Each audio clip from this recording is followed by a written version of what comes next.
reference is not this one. I thought it was that one. Sub 7.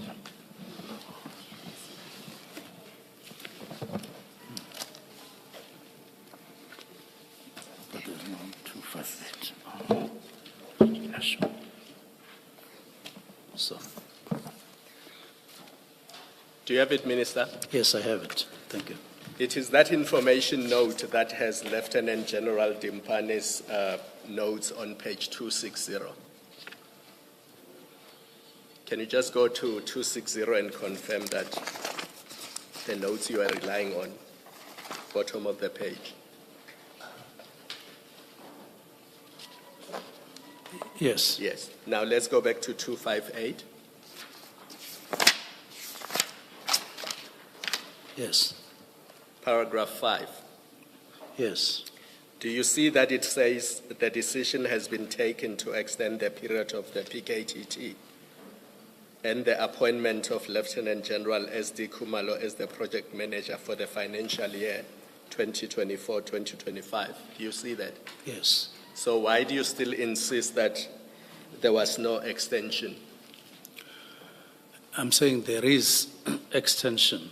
What is not here is extensions in the manner that they were done in prior years before 2022, 21-22, where there would be a report, extensive report, and then followed by a request for funding. There would be two documents. But why does it have to be like that? Why is this not good enough for the purposes of granting the extension? In terms of government projects, throughout, projects are run like that. You have a period, a specific period. When that runs its course, the project leader goes back, make a report and motivation, and then attach funding request based on the substance, which I don't find here. So why do you say it was not done in this case? Why do you assume that the project leader has not made the request for extension and the request for the money that we see in that document? I didn't see it. But just because you did not see it does not mean it doesn't exist. Commissioner can help if it exists. No, have you asked for it? Yes, I did. And what were you told? Well, I didn't succeed in getting it, just like the minutes of 2022. But then you cannot make an assumption that there was no request for an extension and no extension was granted, because that's what you say in your statement. You say the reason you believe that the expenditure is irregular is because the term of the task team was not extended. Yes. No, but the document clearly says that a decision has been taken to extend the period of the task team. And then I'm saying there isn't a report in the manner that there had been reports prior to 2021-2022. I've not been able to find Maybe if you had asked for a briefing, you would have got that report, Minister. Let's move on then. As Minister of Police, you would have received the annual report for the SAPS, correct? Correct. In 2024. Correct. And the one that I have seen is dated 28 August 2024, and it is presented to you by the accounting officer, General Masemola, and it is addressed to you. Are you familiar with the annual report for SAPS? I'm familiar with them, but yes. I don't have a recollection of what you're saying now. Maybe let me assist you because it's a public document. Yes. It is dated 28 August 2024, and it's 400 pages long. Okay. And after page 302, it contains the annual financial statements for SAPS for the year ending 31 March 2024. Okay. And there's a report of the Auditor General which forms part of that annual report presented to you. Yes. In the context of the question, in the light of the question asked by Commissioner Baloyi, about whether you became aware of irregular expenditure related to the PKTT. In that annual report that was presented to you, was the PKTT expenditure flagged as irregular expenditure? No, I don't think so, because I don't think they go to those details to say this particular task team has overspent or spent irregularly. They just deal with the books of the department and say there is irregular expenditure. And I think they do it in all departments, unless they were asked specifically to audit PKTT, which I don't think is the case. So in that report, it was not flagged as an irregular expense. What would have been flagged is just irregular expenditure, not in relation to PKTT. So there's no reference to PKTT and irregular expenditure. My recollection of what I've seen, it goes like that. Yes. Now, if anybody had said to you that expenditure by the PKTT is irregular, would you not have to go to the auditors and the CFO and verify with them whether that is so? Not necessarily, because when I assumed office, I started working not to come to the commission. I was just working. So this just comes because of problems. So when you work, even when you collect documents, as I said, I made efforts to intensify my understanding. It was not because one day you will come to the commission and so on. So I didn't see the reason to go to a CFO at that time, because there was no specific problem that had arisen. And finally, Minister, just to confirm, the irregular expenditure issue was not one of the reasons you took into account when you drafted the letter on 31st December 2024? It basically was allocation, the way we allocate money for various reasons to various programs. That was what was uppermost, as opposed to getting worried about money that is spent by the task force or TRT or whatever. To a point where one of the things we discussed a little bit more was personnel expenditure vis-a-vis other expenditures after personnel expenditure. And we rated it very high and said something needs to be done, because one day we won't be able to buy cars and so on if personnel expenditure climbs to beyond 81%, if I'm not mistaken, as it was. So that's our discussion. Thank you. Minister, that document, I'm doing a follow-up on my follow-up. It's your document. I just want us to confirm that, in fact, it is as defective, because it's the basis on which you say the expenditure is irregular in terms of the PFMA. And you list in your paragraph 112 of the statement, you indicate what are the defects or the shortcomings.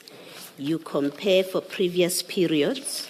You say the former requests, that's for the past, Yes, are specific and detailed in their purpose, background, operational approach, composition relating to the task team in question, and estimated expenditure is reflected.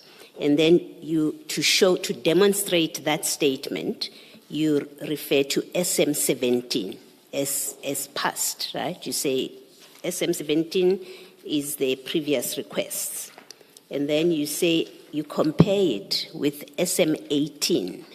You say SM18 is different. It's the one that lacks detail.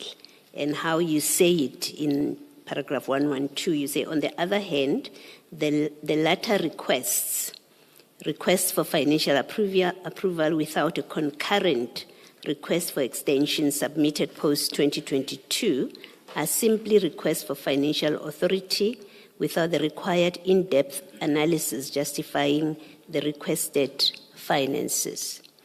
Now, if you look at the document you were discussing with Commissioner Khumalo, It's exactly SM18. It's exactly the same document is SM18. And that's for the period 2024-2025.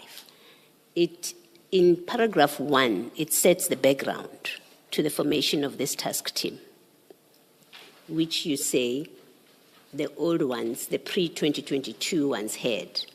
But it tells us what is the background. The escalation of political killings resulted in this. And then paragraph 2, it tells us about their approach, which is part of your complaint, because you say the older ones, for the past periods, they told us what the operational approach is. But this request for 2024-25 tells us that it's a multidisciplinary team consisting, and it lists everybody in the team.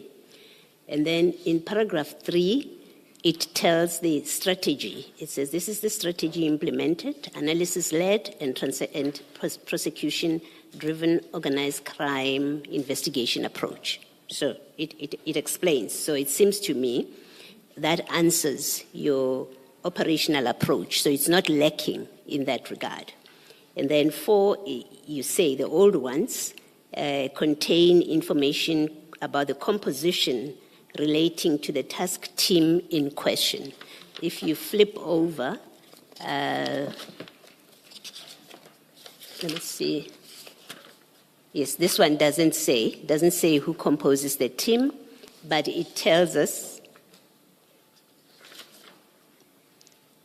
it doesn't give who composes the team, but so you've got a point there so far as I can see. Oh, actually, yes, I missed that. It tells us at paragraph 8 that this team will be composed of 180 SAPS members per month for 12 months. It tells who composes the team. And then the last point that you mentioned about the old ones, which was contained in the old ones, is estimated expenditure is reflected in those requests. So you've listed what you say is different and good about the old ones. And then you go on to say the new ones, the 22 onwards, it doesn't have that kind of information. You say, in fact, maybe to be fair to you, let me tell exactly what it is you say so that you can explain if I'm reading it wrong. You say, on the other hand, the later requests are simply requests for financial authority without the required in-depth analysis justifying the requested finances. What do you say is missing from this 2024-2025 request, which was present in the previous ones and is not here, and therefore it renders this irregular? And irregular as defined in the Public Finance Management Act, because that's what you've relied on. You've said it offends the Public Finance Management Act. Yes. Yes. The first part, so that I don't know whether I indicate here, is the fact that the money to PKTT comes from it comes from a program, not necessarily allocated for PKTT. It's a program then from which you take money, like operational center and so on. That is the first worry. The second one is that one that you are talking about, which would have been details as you outline. I don't have currently those the documents that you are reading from, especially the second one. Sorry, Minister, what are we looking for? Beyond 2022. I don't have that. The one that the authorization 2024 to 2025? Yes. Okay. It's what you were looking at with Commissioner Khumalo. It's your SM7. SM7. SM7? Yes. At page 258.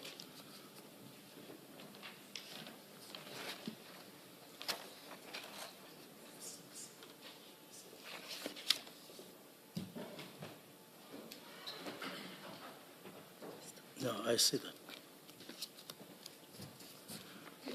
Well, I see what you're talking about now. Yes. What perhaps I say in the paragraph, I think in my statement I'm talking about the extent of detail, if I'm not mistaken.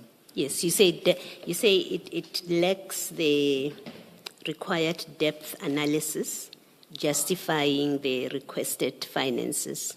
That's how you put it in the statement. Yes.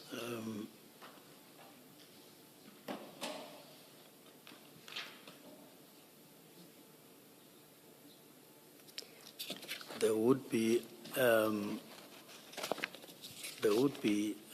things that I found, although I don't list them necessarily. Yes. There would be some issues. I think it was the extent of detail Okay. of the paragraphs Okay. more than what is there and not here. All right. Thank you, Minister. Thank you.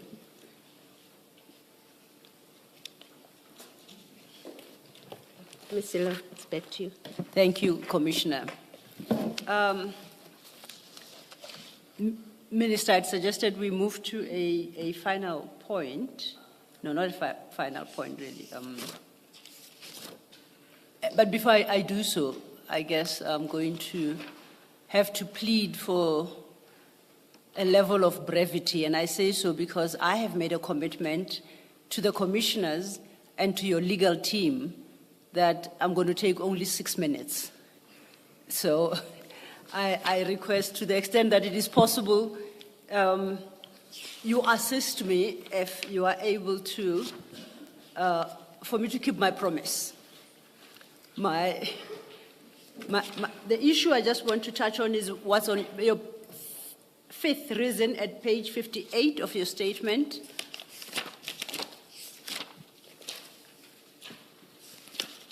I have it.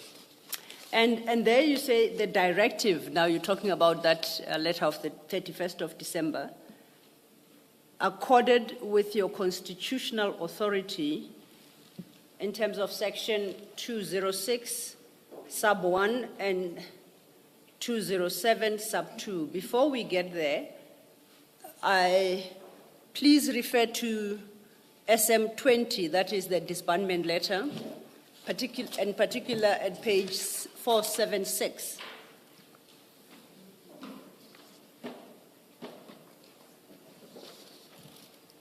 I have the letter.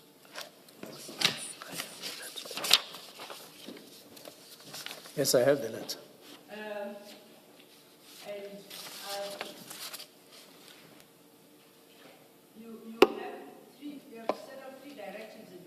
You've set out three directives in this letter. I want to deal with the first, the filling of posts in the intelligence division. And your directive in that regard is as follows: all processes to fill vacant posts in the division should be halted immediately. This applies to all posts in provinces, including those of provincial heads of intelligence that are currently vacant. It also applies to all posts currently vacant at head office. This should be the position until substantive discussions between the Minister and the National Commissioner take place sometime early this year. My question in regard to that particular directive is, does this not speak to matters of capacitating, recruitment, personnel deployment within SAPS? This particular point, does it not speak to those issues? Whether crime intelligence or any other division. But we are now in the arena of recruitment into the service and capacitating the service. Would you agree with me? But we're not dealing with it. It's just a directive to say hold, and then we have a discussion. Yes, but I say that directive relates to those issues, recruitment issues and capacitating the service. Yes. In that regard, do you, as a minister, not consider that to constitute an overreach? Is that not interference in the affairs of SAPS, and in particular, the power of the National Commissioner to determine issues of capacitation of the service? No, I wasn't necessarily dealing with capacitating. I was raising a global issue. And maybe let me elaborate.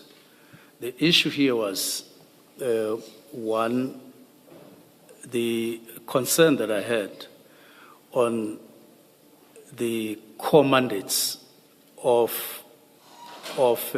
crime intelligence. And we wanted to discuss these matters before we adopt the new strategic plan with the National Commissioner, so that we say, as you start processes of recruitment yourself and all of that, please, let's be sensitive to positioning or correct positioning of crime intelligence with regard to core business. And we had those discussions via the strategic plan. And we completed that. And I don't consider that as interference, especially in a situation where you wanted to share concerns of a broader nature in line with your powers to direct, your powers to engage the National Commissioner on issues of concern. So it wasn't to say let's recruit this way, let's establish panels this way. It was a global issue which we discussed thoroughly, and I spelled out what my concerns were, because I felt that we were straying a little bit out of core mandates, so that when they recruit and they start going on, we are sensitized on those matters. Thank you, Minister. I understand that you, as a Minister of Police, you would have concerns, and even with perhaps the functioning of the Crime Intelligence Division. My difficulty is where, notwithstanding any concerns you may have, you direct that you freeze all posts in that division. That is the part I consider to be interference, regardless of any concerns you may have had, and you were well within your power to raise your concerns with the National Commissioner. Why must you freeze the post? Did you consider the impact on the functioning of SAPS on that score alone? Let alone my argument that you didn't even have the power to issue such a directive. Do you maintain you did? No, on time, we are on the 31st, and I'm contemplating that we'll have discussions at the beginning of the year on something that we broadly needed to correct, a discussion with crime intelligence, which I considered within my authority. The reason for this, in part, when you go to account in the Standing Committee on Crime Intelligence, you get asked specific questions on crime intelligence, and you find it difficult to engage on matters and account when you don't know anything. You are just sitting there, even when you have a feeling that there's something that is not good. I don't consider that as interference. So the solution to that problem you've articulated is to freeze all posts in crime intelligence. The fact that you don't understand how crime intelligence works, the solution to that problem is to freeze posts. The solution is to have a meeting with the National Commissioner. Indeed. So that when they start recruiting at the beginning of the year, you have passed that kind of meeting. You are one in terms of how things should go forward. So is it your invocation of sections 2061 and 2072 of the Constitution? Am I reading your 172 correctly, that in so directing that all posts in crime intelligence be frozen, you contend that you derive the power to do so from those two sections of the Constitution. Am I reading your section correctly? Correct. And if the commissioners were to find that neither section grants you such powers, will you accept that in the absence of legal authority, then you interfered with the powers of the National Commissioner? Would you accept that? And I say in the event that the Commission were to find that neither 2061 nor 2072 grant you such a power. You would naturally have made a determination as, Yes. as a commission, and I said I would cooperate with the commission. The reading of either section, particularly 2072, doesn't, at least for me, lead to a conclusion that that section grants you that power. I'll see if I can project it on the screen, and perhaps you may help me to read it to find out what in section 207 gives you the power to interfere with the recruitment and capacitating of the service.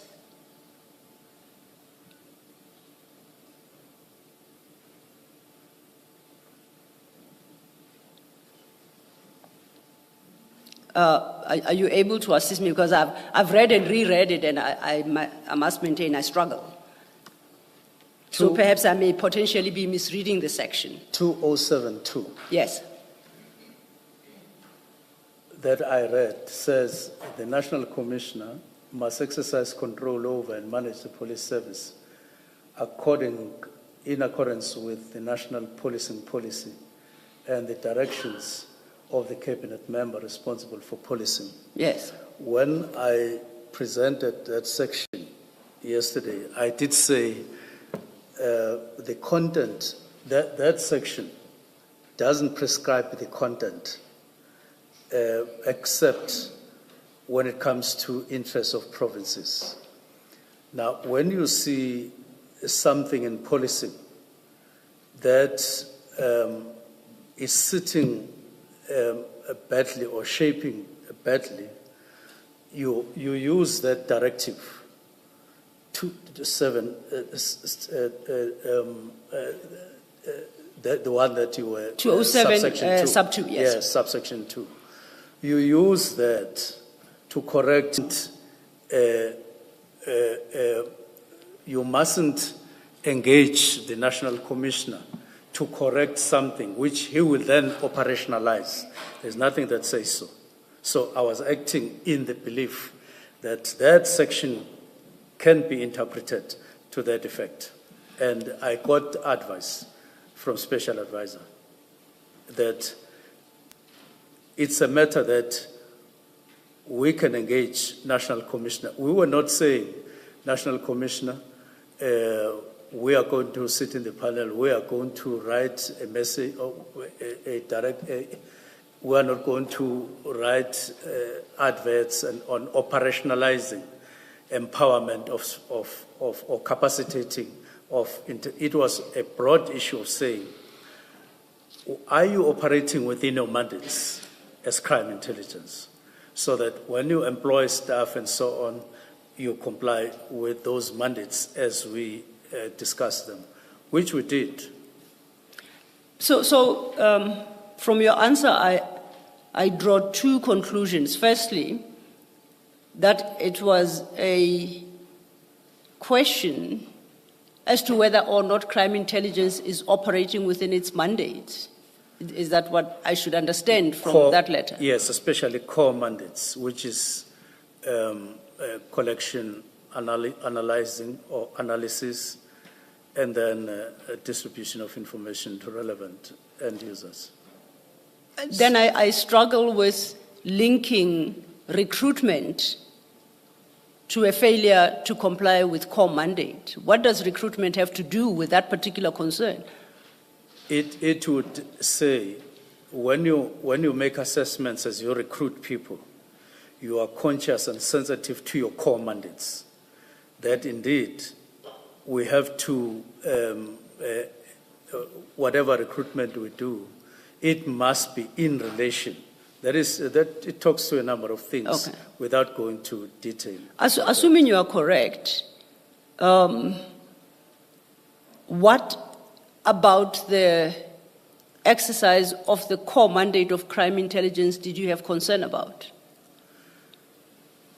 One of them was to say,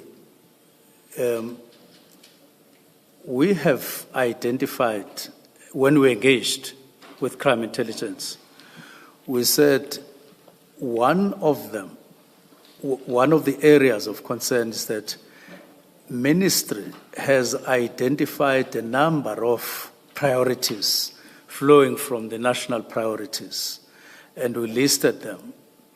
Part of what we listed was our concern and prioritization of murder, firearms, drugs, and so on. And we said, we don't have a feel that crime intelligence is assisting police at a level that it is required to deal with these particular problems, especially in relation to particular areas in the country, in the 4 provinces that I called high murder rates. Yes, you So so we wanted to get intelligence at a high level, to be seen to be active, so that we are able to be precise in dealing with high murder zones in different provinces. They should be active and assist us. And indeed, at some point, I held a meeting with National Commissioner to say, the Western Cape is a high murder zone, the Cape Flats.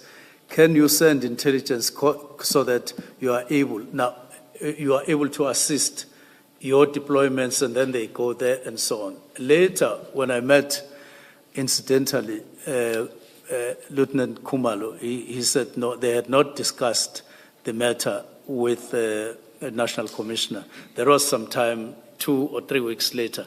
There was the discoordination that I was concerned about. Okay. I note your answer.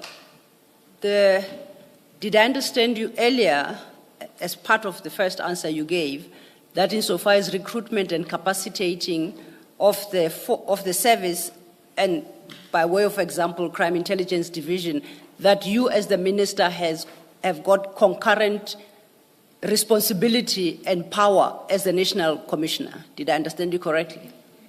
No, you don't have the same powers as the Commissioner has in that respect?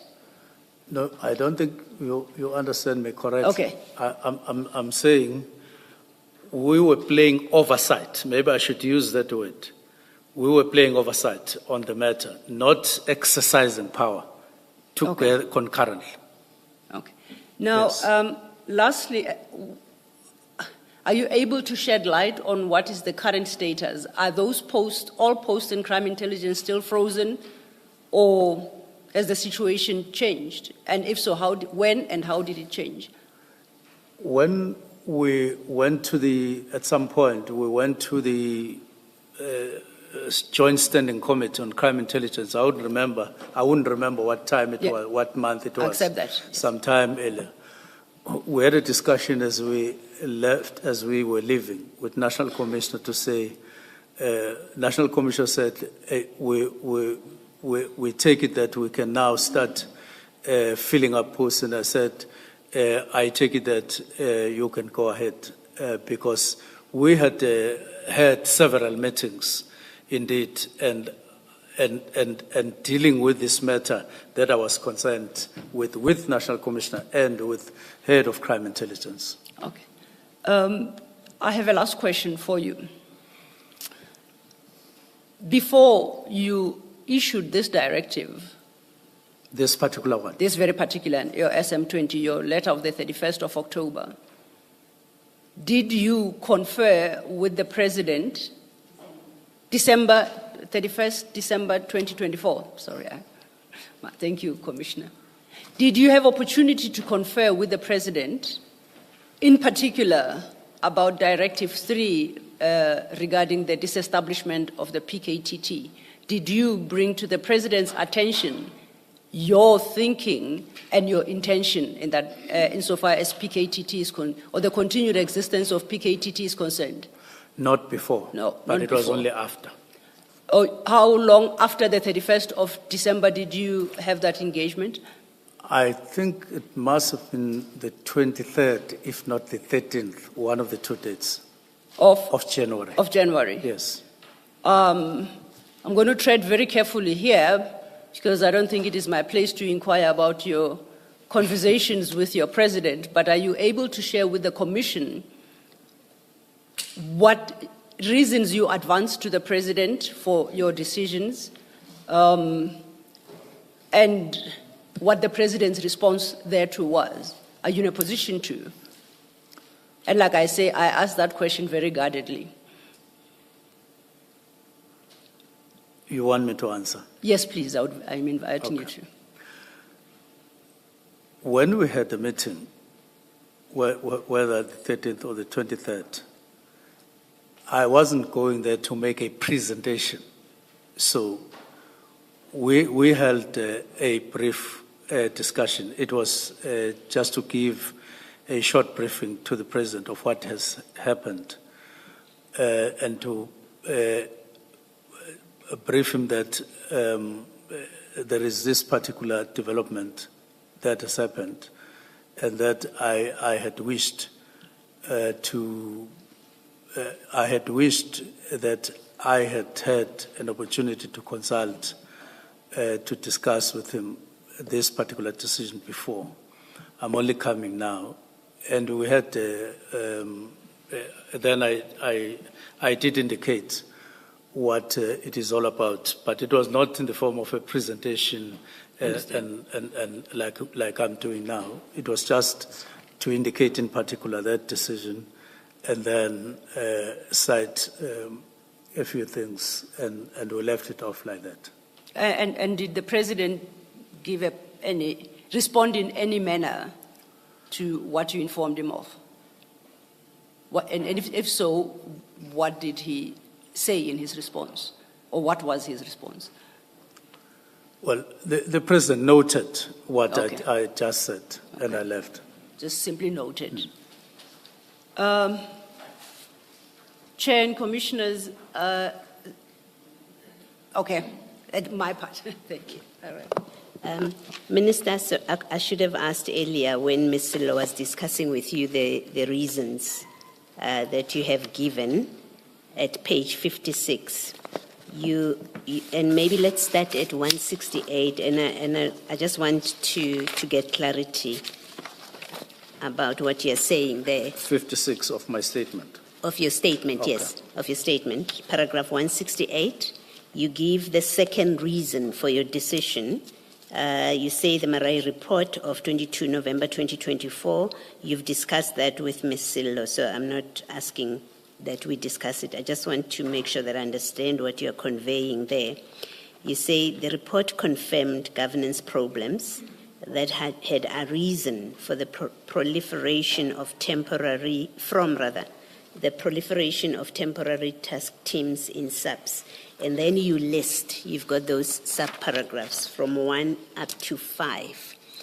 What you list there as the problems that are in the report, you are not saying it's unique to the PKTT. You're talking about task teams generally.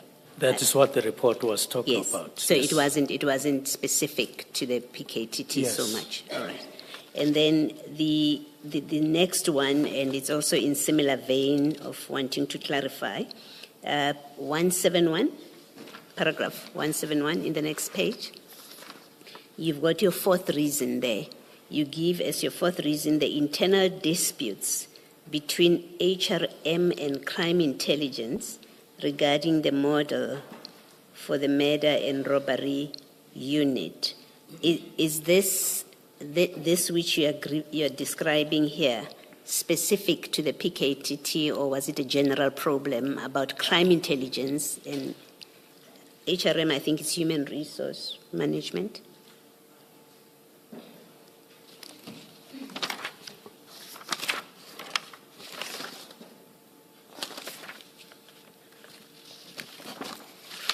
I take it that it may have arisen as a particular problem between the two units, but I don't think it would have been confined only.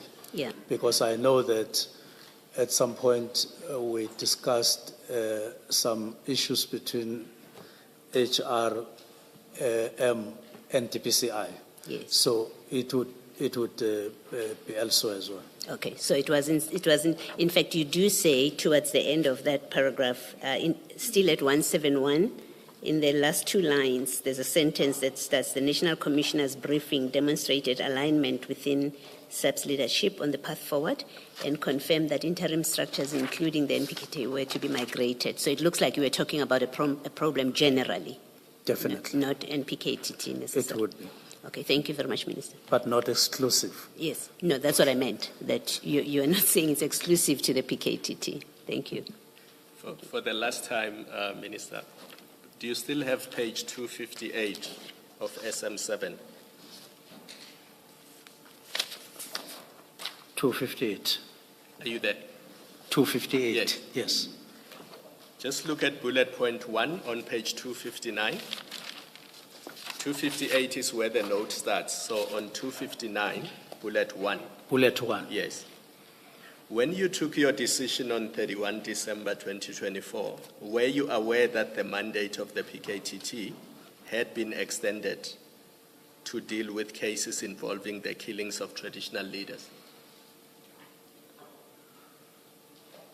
When I wrote Yes, the disbandment letter. yes, we were aware. Were you aware? Yes. Now, how did you think they were going to fulfill that mandate if they were already disbanded? How did I? How did you think or expect that they would fulfill that mandate if you wanted them disbanded? It would be through murder and robbery. But murder and robbery already existed when the mandate was extended to include the killings of traditional leaders. That is exactly the concern that was identified in the Marai report, and it is part of the list that you are reading, possible double parking on matters, because there's no reason why murder and robbery wouldn't deal with matters associated with traditional leadership. There's no reason. So if National Commissioner and his subordinates determine that it should be the PKTT that deals with the killings of traditional leaders, you say you can overrule them and decide that it must be dealt with by murder and robbery? You know why and through what? You will go to Mpumalanga, there's no PKTT there. And if traditional leaders have a problem, you wouldn't say murder and robbery must not deal with it. They would deal with it, which is what we would want to see in the country. Murder and robbery dealing with all murders in a sustainable way. And this is what we were driving things towards, to make sure that whatever skill that gets developed, it's maintained, it's sustained, it is honed and sharpened all the time, as opposed to having a team and on a temporal basis.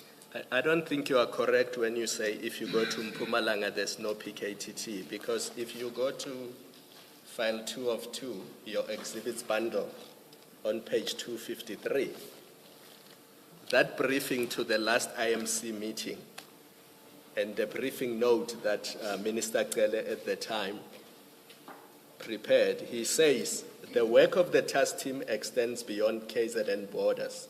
Its work has also been exemplary in the investigation and ultimate breakthrough of murders in the Fort Hare in the Eastern Cape, where 8 people have been arrested and are before the courts.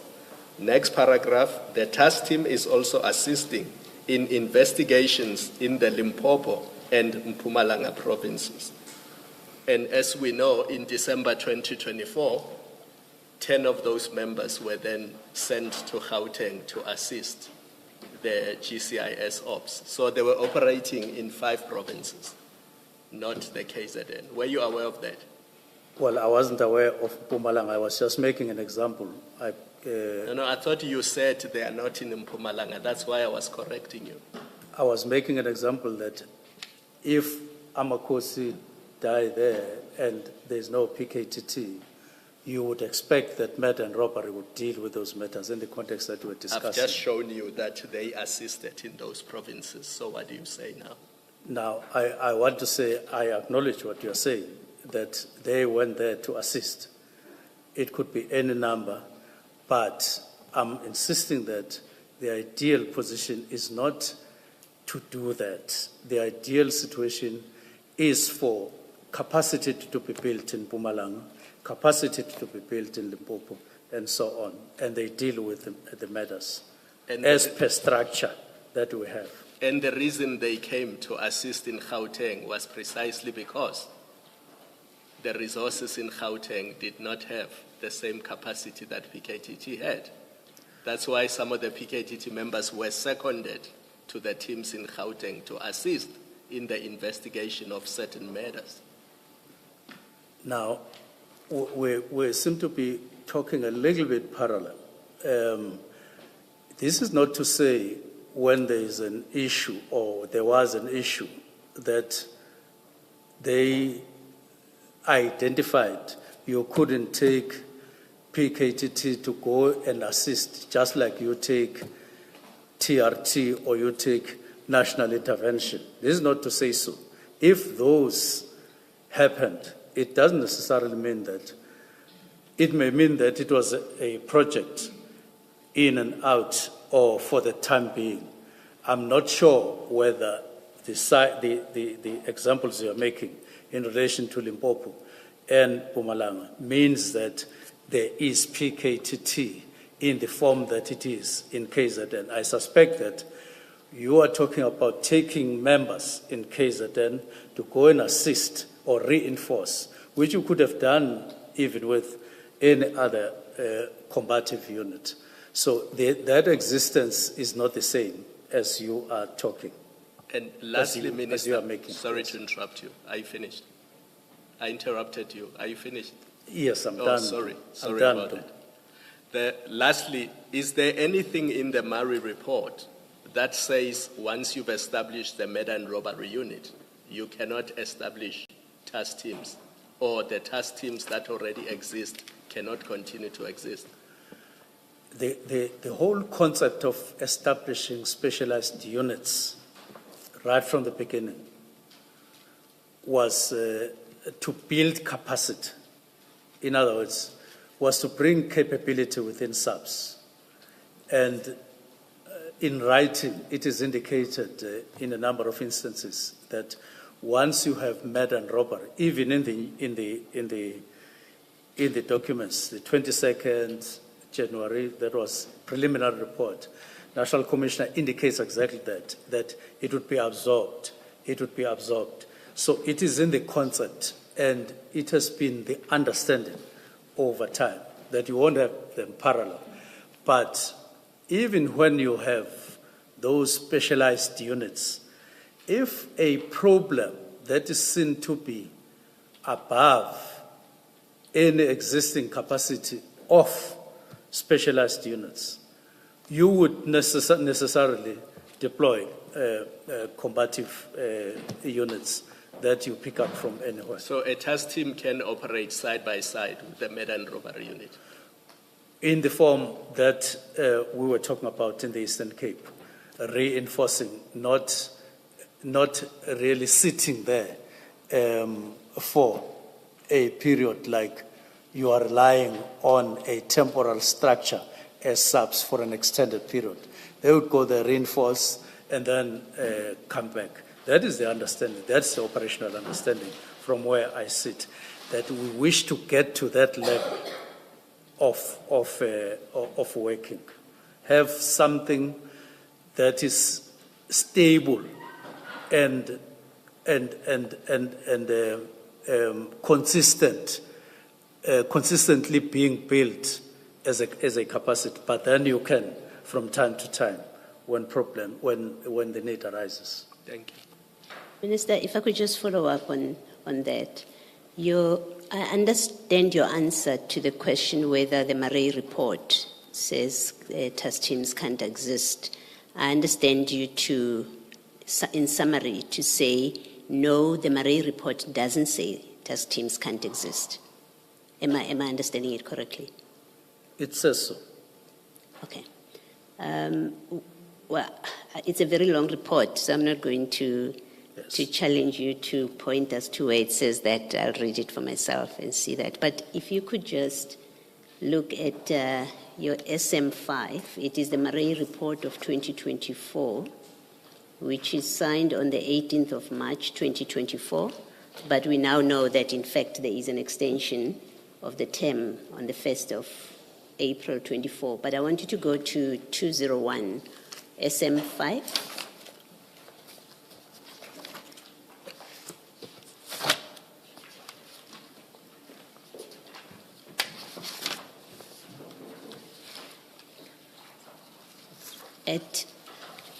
So what you've got there, you have a long list of recommendations from section head, from Brigadier Murray. Oh, it's not Murray. Colonel. Yes. You've got a long list of recommendations starting at page 200.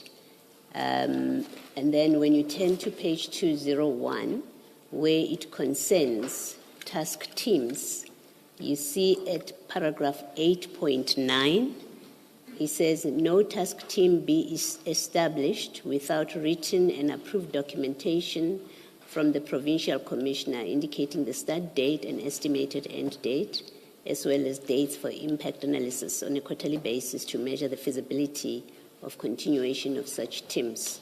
So in his recommendations, it sounds like he does contemplate that task teams will be created. And then when you go to 8.10, and that's the important one for me, he says current task teams be subjected to an impact analysis by the organizational development and strategic management in the province to ensure the feasibility of the existing teams. So from that 8.10, and having read this report, I didn't come upon any part in his recommendations that says a task team, names a task team that must be dissolved. But I find 8.10 where he says there must be an analysis of the current teams to ensure the feasibility of their continuing existence. You must have seen that 8.10 by the time you made your decision. Well, not specifically. You knew by the time you made your decision that you knew then, because you've seen the report or you've heard about the report presented to you, you must have known that in this report, Murray says that there must be an impact analysis of current teams. Provincial task teams. No, that paragraph that I've just read, of provincial. Yes. Okay, but he doesn't say anything about the national teams. Yes. He doesn't say they must be dissolved. This is not, what I'm establishing with you is this is not a report that we will read and find Murray anywhere saying current national task teams must be dissolved. He says we must do integration. We must have murder and robbery, under which political killings will fall. We know he says that. But nowhere in this report does it say it must be dissolved. Or any task team for that matter. Nowhere in this report does Murray say task teams that are existing, national task teams that are existing must be dissolved. He doesn't say that. Now, I don't know what Commissioner is... You and I have read the report. Yes. You have been briefed on the report. I Yes. accept if you say you haven't read it. But having read it, because I had to sit here today, Yes. that's the only reason I read it. I did not come upon a recommendation from Mr. Murray that current task teams or any one of the current task teams should be dissolved. I didn't come upon that. Yes, You agree there's nothing like that? I agree. All right. Thank you, Minister. Thank you. That was my final thank you. Thank you. Yes, Ms. Solo. I don't know if Chair will allow me just one question arising from the questions by the commissioners, and it's a very short question. It centers around the very 8.10 paragraph, Minister, that Commissioner Baloyi referred you to at page 201. And I understood you to say you interpreted that paragraph to speak to provincial task teams. Did I understand you correctly? Yes, Can I offer another perhaps potential interpretation, which is how I understand it, and invite you to comment? yes, It reads, current task teams be subjected to an impact analysis by organizational development and strategic management in the province to ensure the feasibility of the existing teams. So, would I be correct to talk to say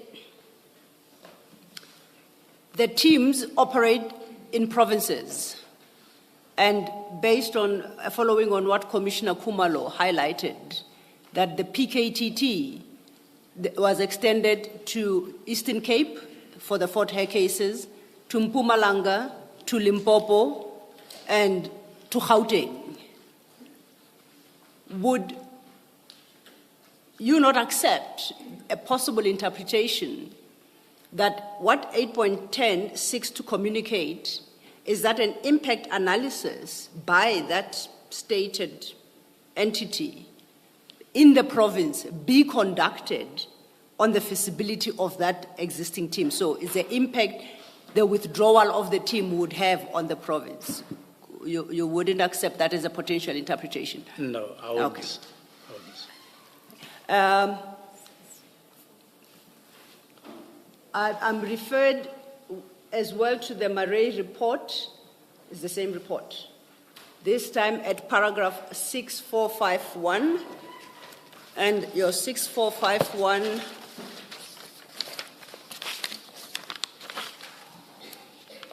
would be at page 191 of the same file. Thank you.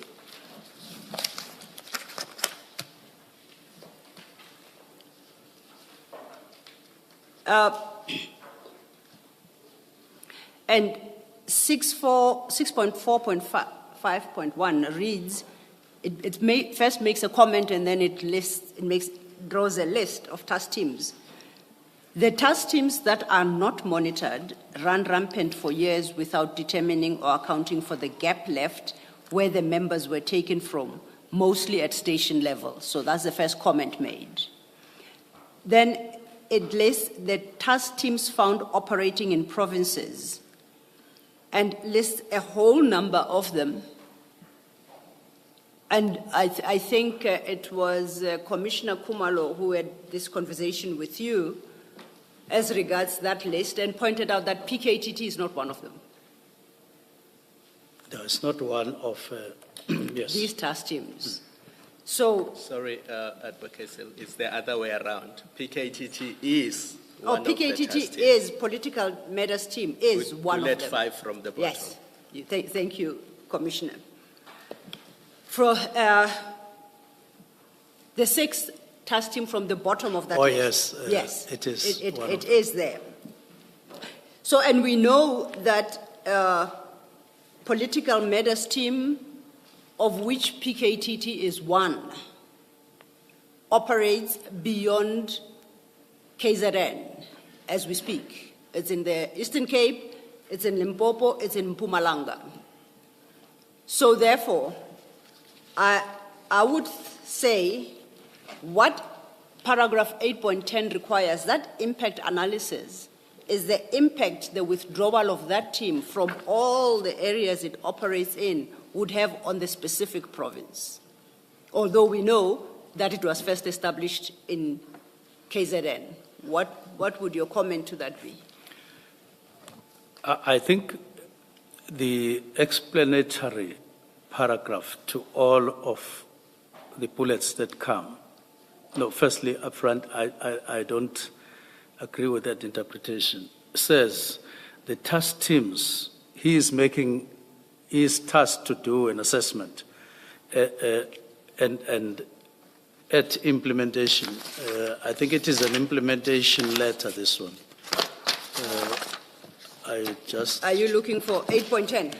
No, I'm looking for the heading because we just get to 191 without knowing what is the heading of the whole document. Okay. Whether it is the implementation. So it's evaluation of the implementation of approved work study, Yes. which was approved in 2019. It's now what year? This is should be 2024. 2024. Yes. Then he makes these comments in that context that I'm asked to evaluate and how far we are with the implementation as agreed. And so part of what he says is that the task teams that are not monitored run rampant for years without determining or accounting for the gap left where the members were taken from, mostly station level. Task teams found operating in provinces are as follows. It refers to all of those that they are in silos all over and they are not monitored, and that is not a desirable situation. The desirable situation is the implementation of the work study as adopted. Now is being evaluated, and they still find that there's still this situation obtaining. In other words, what is there is what is not desirable, not what is desirable. It's a finding. Just to make sure I understand, are you suggesting that the list of all the task teams there are task teams that Colonel Murray found are not monitored? They run rampant over the years without determining, they don't account for the gap left. And you say that's the list of task teams that fit that bill. Exactly. If you read the third bullet from above, to clarify the point, it says, essential infrastructure task teams. Once again, essential infrastructure forms part of the mandate of organized crime in terms of the newly and desired specialized task teams. He says, and have similarities with other focus areas of ferocious and non-ferocious metals, extortion teams. Detectives assisting with investigation of these crimes should be within organized. So at that time, they were saying these teams that are not brought under the specialized teams and they are on their own and they are men. And this is what they are referring to, that it's not a desirable situation, all that list. And that paragraph, that bullet, clearly indicates that you may even have them double packed. You have essential infrastructure, which is actually called, there's another task team called ferocious and non-ferrous metals extortion teams. So you have all these teams. Now they want to put them together under murder and robbery or under organized crime and so on. This is what was happening there, to report that we haven't made, we have to make progress towards bringing them under specialized teams. This is what my understanding of this when I read and now. Can I just very take issue with your understanding, and I'll explain why. It cannot be that the task teams listed there are task teams that fit the bill that precedes their listing or the description, which is task teams not monitored, running rampant for years, no accountability. It can be because one of the task teams that we know are operating is the illicit mining task team, the most expensive, that has cost the nation thus far 1.1 billion. And it was in existence at the time this Murray report was issued. And on your reasoning, that task team would fall under the last bullet point, which is illegal mining task teams. So are you suggesting that the currently illicit mining task team is not monitored, is running rampant, has been doing so for years, and is not accountable? Is that your suggestion?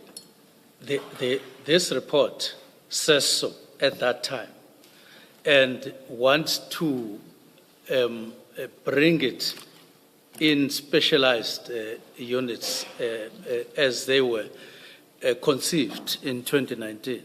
That would be my understanding. And in the following year, it was financed, the same task team that you so described, for 738 million. And this year, it has been budgeted for 294 million, total of 1.1 billion. Surely, Minister, then we've got bigger problems than we accept. If we can have such task teams that cost the state that amount of money, and nobody calls them out. To illustrate my point, on my side of correctness, without undermining your side, look at first, second, third, fourth,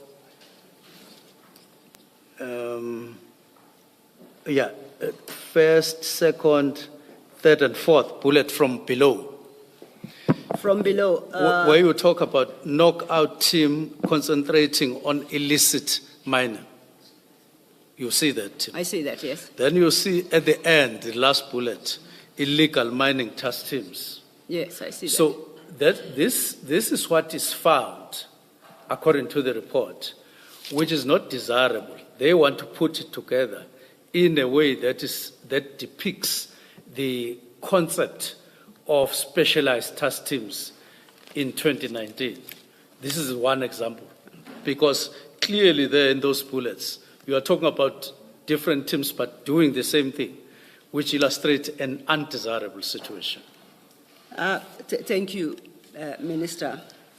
I won't take it any further. Chair? Can I, Minister? Minister? Yes.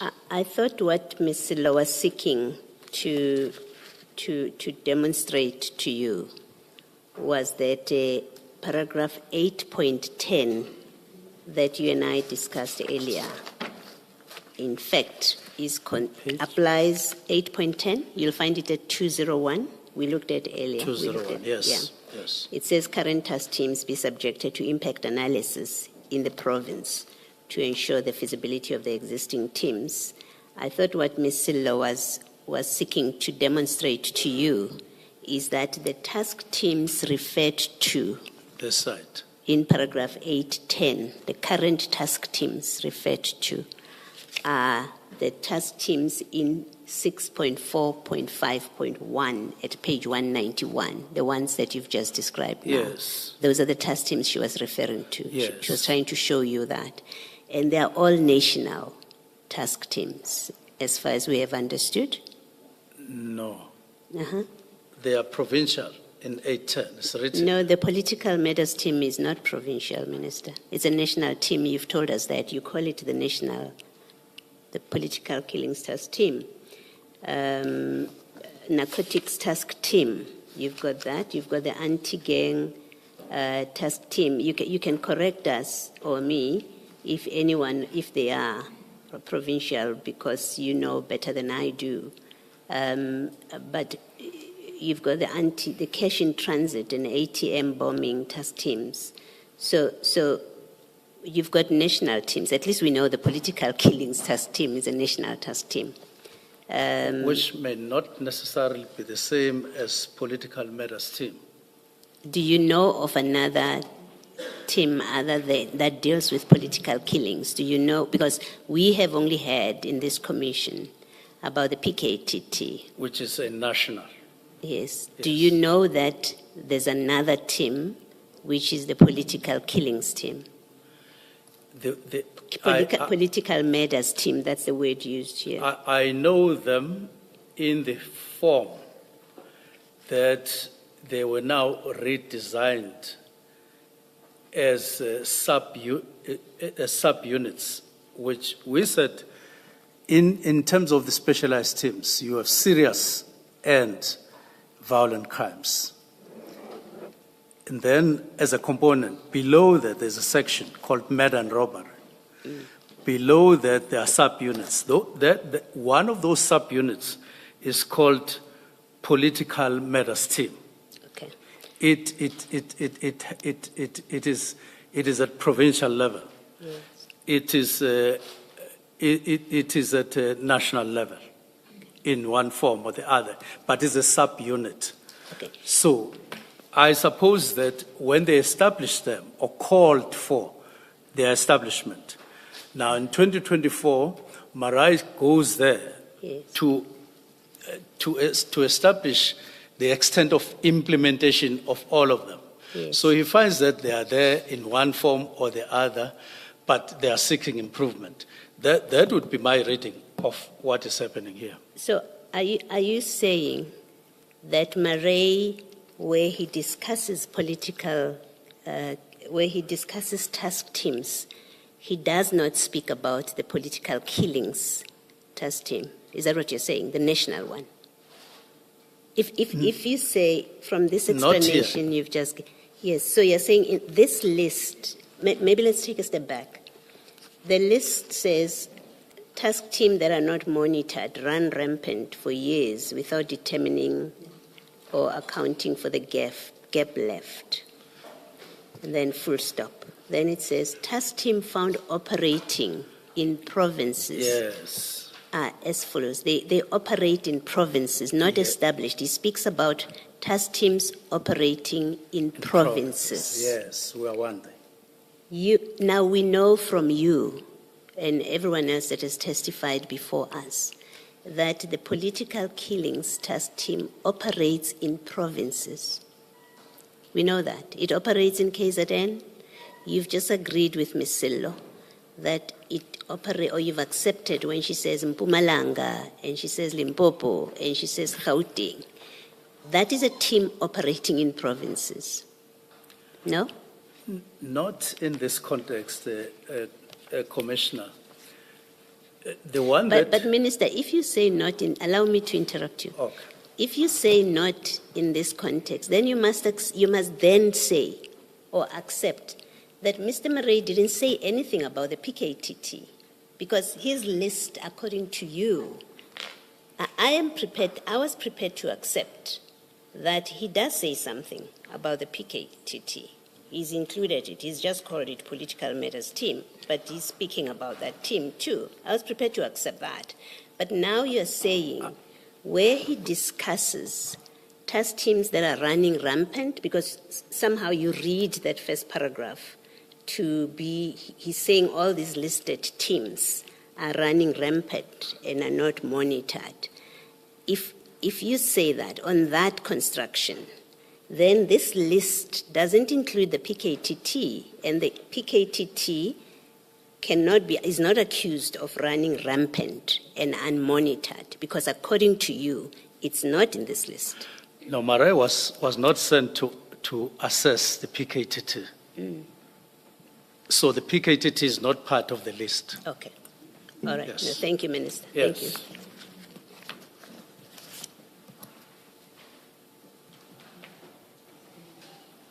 Thank you, Chair. I've concluded. That was the testimony of Minister Mkunu at this stage of the inquiry. Thank you. Thank you, Ms. Sillo. Mr. Mugaitobi, may I invite you to come over, please?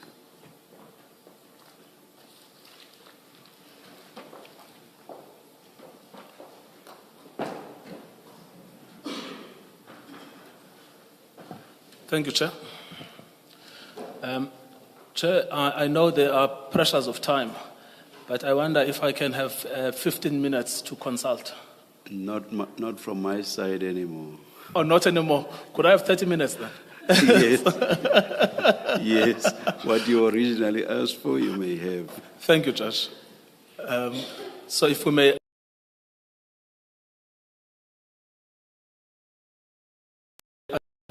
Indeed. Thank you.